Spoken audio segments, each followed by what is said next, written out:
everybody, welcome back. Jiu-Jitsu 2000 here today. I'm coming at you with another interesting video for you today. Today I want to talk about one of our favorite things, paracord. Now, more specifically, everybody has paracord. Everybody probably keeps some in their car, their bug out bags. I know I certainly do. And some of us have found some very crude ways to hold our paracord, like on a stick, for example. Well, the days of carrying paracord that way are over. Let me introduce to you my new friend. This is the Spool Tool. This is a paracord holding tool. This is a spooltool.us. If I remember correctly, there's an American veteran that owns this company. They're made in the USA. Very hard, durable plastic. I don't know what kind of plastic it is, but it's really solid. Up here in the corner, you'll see there's a hole, and that's for a carabiner. Now, it does not fit a standard carabiner. I've got all my climbing gear right here, right? Say I want to put a regular carabiner. Nope, does not fit. Doesn't even want to fit. Way too small.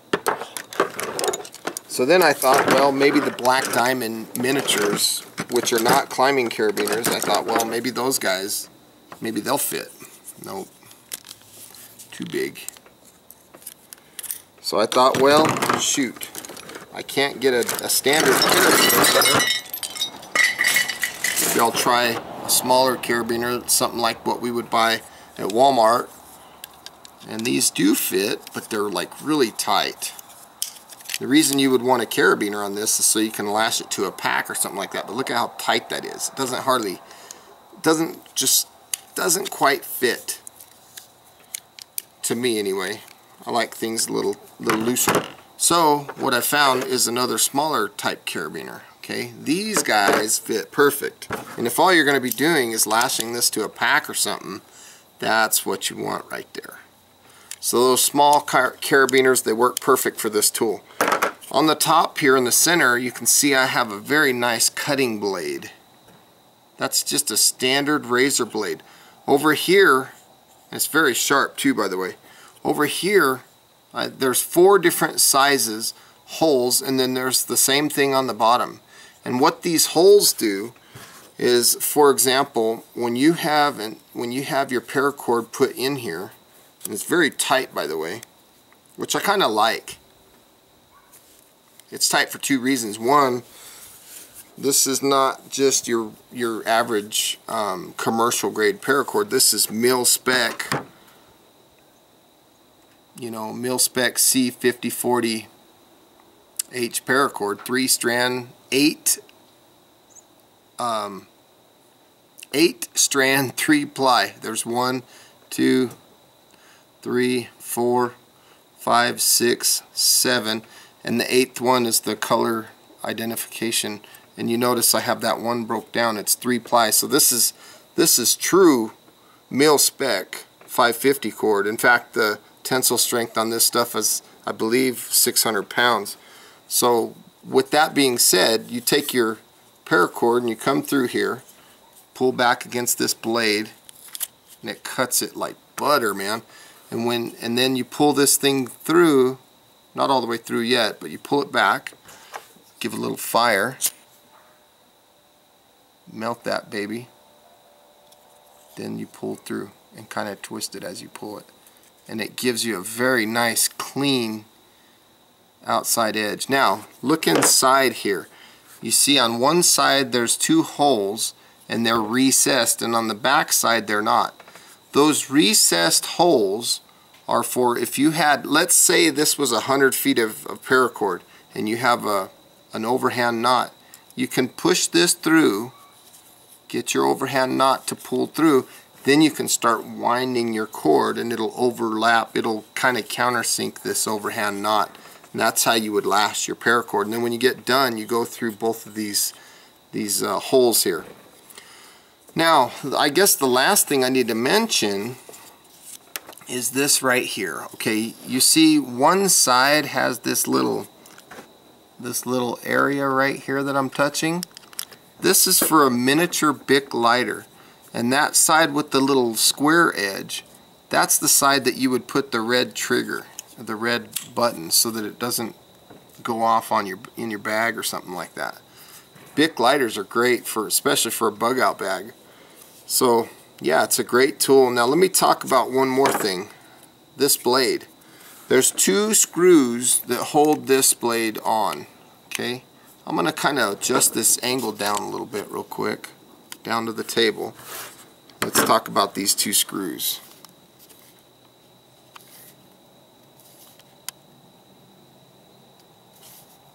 Okay, so these 2 screws, I just pull these screws out.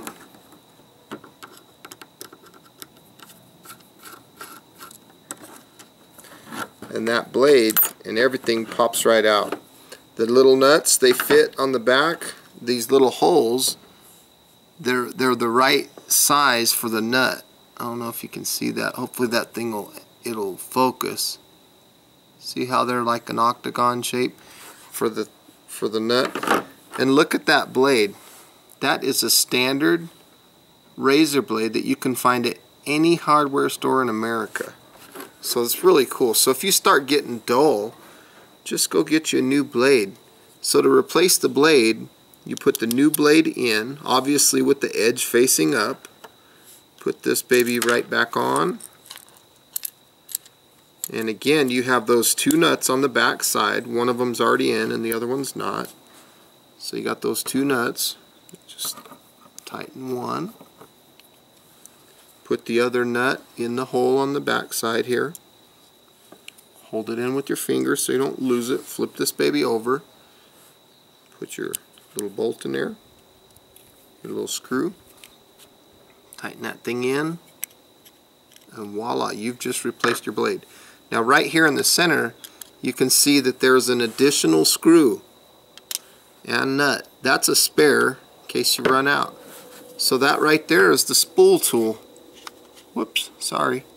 Now generally, most people carry around, they carry about 50 feet of paracord. I carry 100 feet. And so what I'm going to do right now is I'm going to set this thing up. I'm going to go ahead and wind 100 feet of paracord on here, and I'll show you what it looks like when we're all done.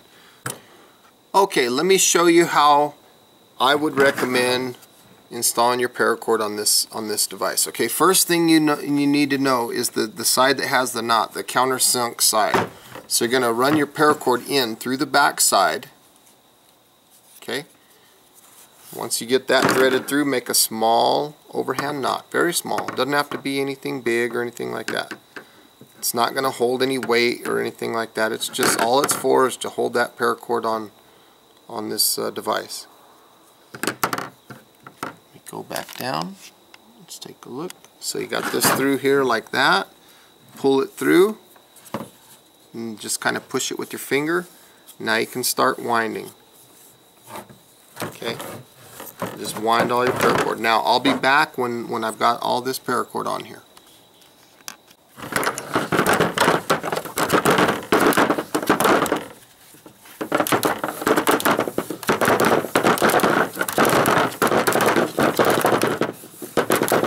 Okay, there we are at the end. We don't have to worry about that old stick anymore. So now I've got this end. What I'm going to do, go up a little more. Sorry about that crazy camera work, guys.